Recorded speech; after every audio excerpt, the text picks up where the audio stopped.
This is my instructions video on how to EGR delete a 604 diesel.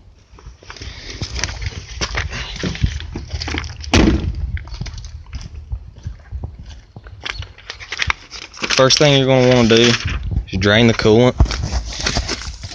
And to drain the coolant, you rotate that valve, that white valve, counterclockwise about 4 revolutions.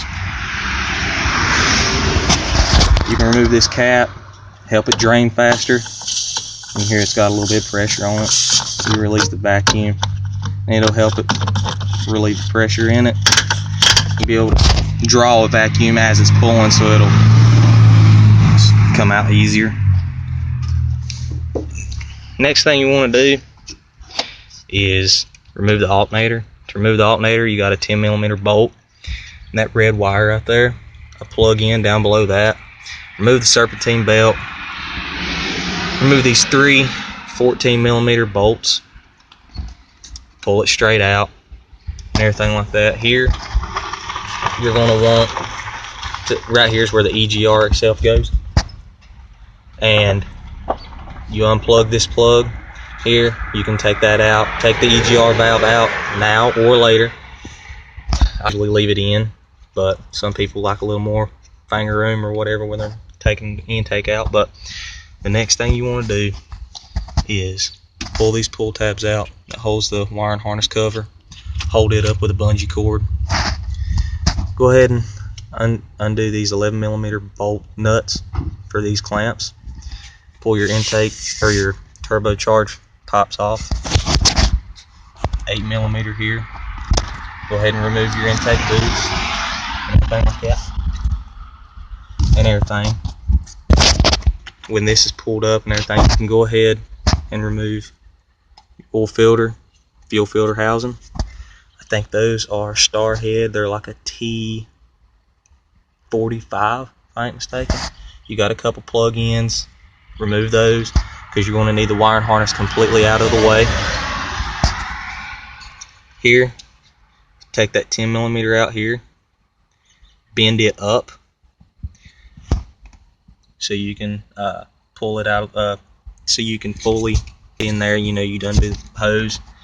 All right, and the turbocharger will be turbocharge pipes will be completely out of the way. Next, you have this silver line here, which is our turbo feed line, and that connector right there. Undo that, and I think that turbo feed line, there are 10mm bolts, and then one 8mm bolt down there at the bottom. Okay. Next, you want to remove the turbo, and right here is the turbo. I know you can't see it that great, but right there's the turbo. 11mm nut style clamp here. You'll have just remove it. This is the down pipe here. So you pull it out of the way, and then 13mm bolts holding on the turbo. Remove those. Turbo pulls right out. Set it out. It may leak a little oil, but I mean it's supposed to. Then down even lower, you have turbo pedestal. Remove it. Get it out of the way because it actually covers, well, this one don't have it anymore because it's already been deleted, but the EGR, this is the replacement for the EGR cooler itself, and you'll need to go ahead and get the pedestal out of the way to actually get the old cooler out. So after you get the pedestal out of the way, undo it, pull it out, or actually you leave it in after you unbolt it. Then you have to actually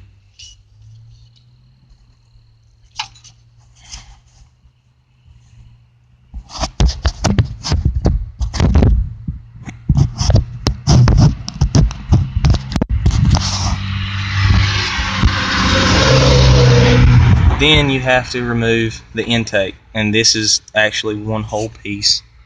It follows around. This is a piece of it too, and it follows all the way back around like a big horseshoe. They are 10mm bolts so you'll need a deep weld for some. And what I do, I make a mark when I do these trucks, delete them. I make a mark with a screwdriver or something to mark where each studded bolt goes. That's a studded bolt. It's just, you know, got a stud in it, whatever. And that's normally for to hook connectors and stuff like that. This one's probably gone. Somebody probably broke it working on it in the past, but it just slides over to hold a wiring harness in place. All these lines, I fold them over. I just fold them over out of the way. After you loosen all the intake bolts, you know, previous, this is already out of the way, turbo's out of the way, you can pick, and the alternator's out of the way, you can pick it straight up and slide it straight out, and it'll be good. One other thing that's nice to do that it does not mention to do in the instructions is part of removing the fuel filter housing, the oil filter. It's one piece, but the fuel filter mainly is put a zip tie on the back side of the lock nuts so they don't fall down in between the front cover and the, you know, staying on the line. But because you'll never get them out without having to, you know, really dig, and it's really aggravating. Don't ask how I know that. But after you remove the intake, you take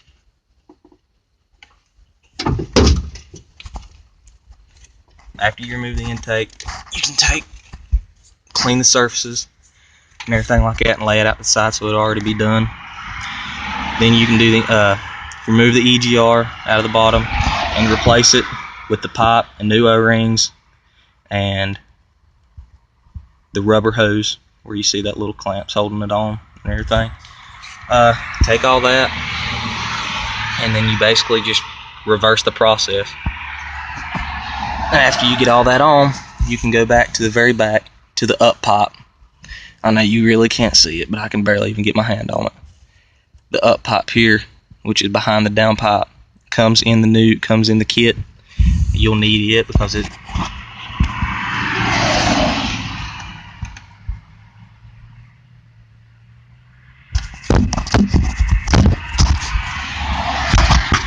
I mean, it's one of the main parts of the kits too. Don't ever get a cheap kit where it just comes with a blocker plate, because the way those are made, they create extra back pressure, and you won't never get a good spool up of your turbo. Decrease power. It'll decrease your power and all kinds of other junk, and it's just not good quality. This is about the best quality. I think this is XDP. But anyway, after you do that, fill it back up with coolant, and you can crank it. And I'll go ahead and fire this one up.